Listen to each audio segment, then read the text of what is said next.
दोस्तों, महाभारत की कहानियाँ हम बचपन से सुनते आ रहे हैं, टेलीविजन पर देखते आ रहे हैं। फिर भी हम सब महाभारत के बारे में बहुत कुछ नहीं जानते हैं, क्योंकि वेद व्यास द्वारा रचित महाभारत बहुत ही बड़ा ग्रंथ है। इसमें 1,00,000 श्लोक है। आज हम आपको महाभारत की कुछ ऐसी ही कहानियाँ बताएंगे जो आपने शायद पहले कभी नहीं सुनी होगी।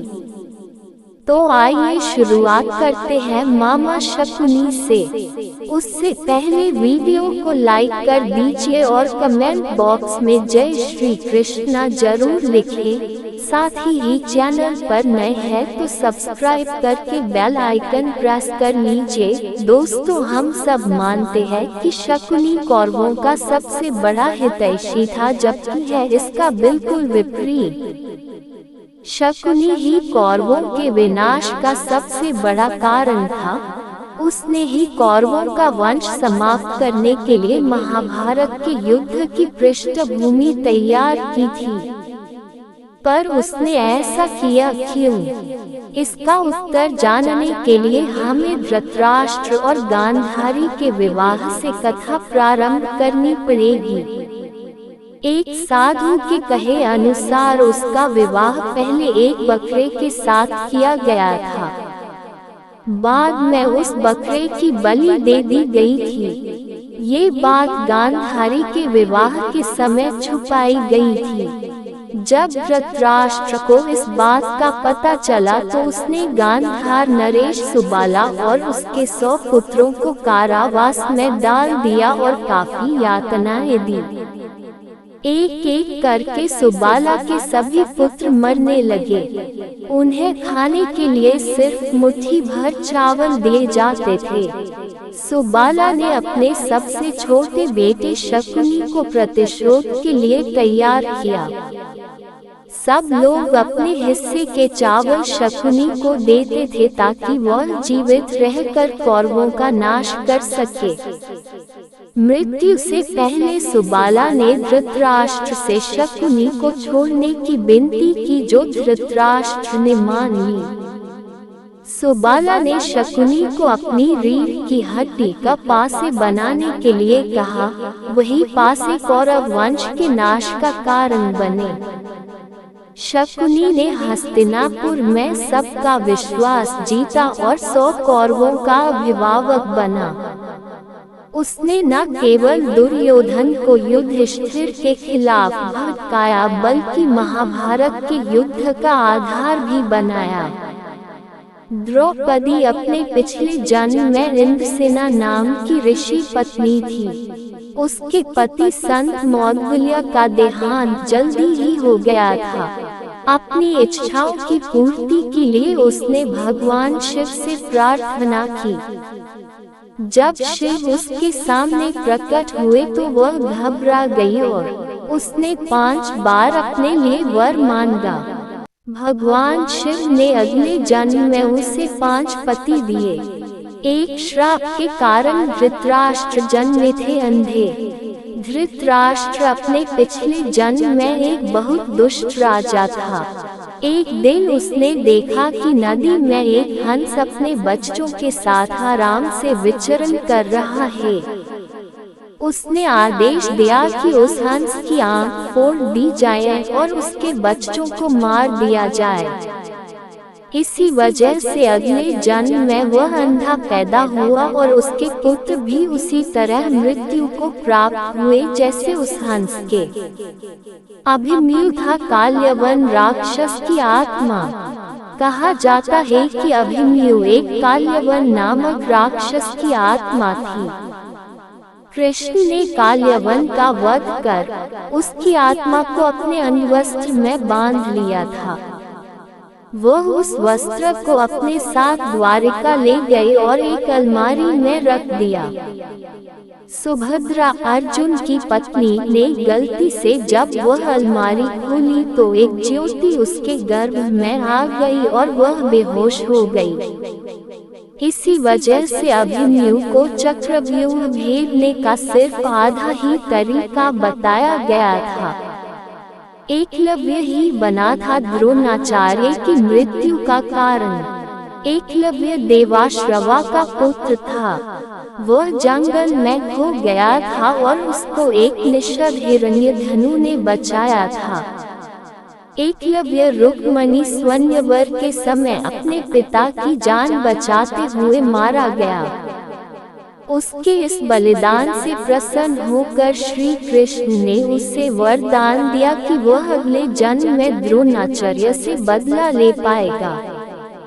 अपने अगले जन्म में एकलव्य धृष्टद्युम्न बन के पैदा हुआ और द्रोण की मृत्यु का कारण बना। पांडु की इच्छा अनुसार पांडवों ने खाया था अपने पिता के मृत शरीर को। पांडु ज्ञानी थे। उनकी अंतिम इच्छा थी कि उनके पांचों बेटे उनके मृत शरीर को खाएं ताकि उन्होंने जो ज्ञान अर्जित किया वो उनके पुत्रों में चला जाए। सिर्फ सहदेव ने पिता की इच्छा का पालन करते हुए उनके मस्तिष्क के 3 हिस्से खाए।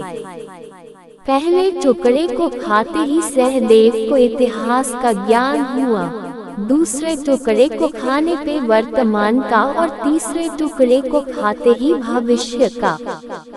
हालांकि ऐसी मान्यता भी है कि पांचों पांडवों ने ही मृत शरीर को खाया था, पर सबसे ज्यादा हिस्सा सहदेव ने खाया था। कुरुक्षेत्र में एक जगह है जहां माना जाता है कि महाभारत का युद्ध हुआ था। उस जगह कुछ 30 किलोमीटर के दायरे में मिट्टी संरचना बहुत अलग है। वैज्ञानिक समझ नहीं पा रहे कि यह कैसे संभव है, क्योंकि इस तरह की मिट्टी सिर्फ तब हो सकती है अगर उस जगह पे बहुत ज्यादा तेज गर्मी हो। बहुत से लोगों का मानना है कि लड़ाई की वजह से ही मिट्टी की प्रवृत्ति बदली है। श्री कृष्ण ने ले लिया था बर्बरीक का शीश दान में। बर्बरीक भीम का पोता और घटोत्कच का पुत्र था। बर्बरीक को कोई नहीं हरा सकता था, क्योंकि उसके पास कामाख्या देवी से प्राप्त हुए 3 तीर थे जिनसे वह कोई भी युद्ध जीत सकता था। पर उसने शपथ ली थी कि वह सिर्फ कमजोर पक्ष के लिए ही लड़ेगा। अब चूंकि बर्बरीक जब वहां पहुंचा तब कौरव कमजोर थे, इसलिए उसका उनकी तरफ से लड़ना तय था। जब ये बात श्री कृष्ण को पता चली तो उन्होंने उसका शीश ही दान में मान लिया तथा उसे वरदान दिया कि तू कलयुग में मेरे नाम से जाना जाएगा। इसी बर्बरीक का मंदिर राजस्थान के सीकर जिले के खाटू श्याम जी में है, जहां उनकी बाबा श्याम के नाम से पूजा होती है। हर योद्धा का अलग था शंख। सभी योद्धाओं के शंख बहुत शक्तिशाली होते थे। भागवत गीता के एक श्लोक में सभी शंखों के नाम हैं। अर्जुन के शंख का नाम देवदत्त था। भीम के शंख का नाम पौंड्रा था। उसकी आवाज से कान से सुनना बंद हो जाता था। कृष्णा के शंख का नाम पांचजन्य, युधिष्ठिर के शंख का नाम अनंतविजया, सहदेव के शंख का नाम पुष्पको और नकुल के शंख का नाम सुघोषमणि था। एक बार कुछ डाकुओं का पीछा करते हुए अर्जुन गलती से युधिष्ठिर और द्रौपदी के कमरे में दाखिल हो गया। अपनी गलती की सजा के लिए वह 12 साल के वनवास के लिए निकल गया। उस दौरान अर्जुन ने 3 विवाह किए, चित्रांगदा, मणिपुरा, उलूपी, नागा और सुभद्रा कृष्ण की बहन। इसी नाग कन्या उलूपी से उसे एक पुत्र हुआ जिसका नाम रावण था। महाभारत के युद्ध में जब एक बार एक राजकुमार की स्वैच्छिक नर बलि की जरूरत पड़ी तो रावण ने ही अपनी बलि दी थी। रावण की तमिलनाडु में एक देवता के रूप में पूजा होती है तथा हिंजलों की उनसे शादी होती है। दोस्तों, ये थी आज की कहानी। उम्मीद है आपको कहानी पसंद आई होगी। कमेंट बॉक्स में जरूर बताएं आपको कहानी कैसी लगी। ऐसी ही और वीडियोस के लिए हमारे चैनल को सब्सक्राइब कर लें और बेल आइकन को प्रेस करें ताकि नई कहानी सबसे पहले आपके पास पहुँचे। कल मिलते हैं एक और नई कहानी के साथ। तब तक राधे राधे।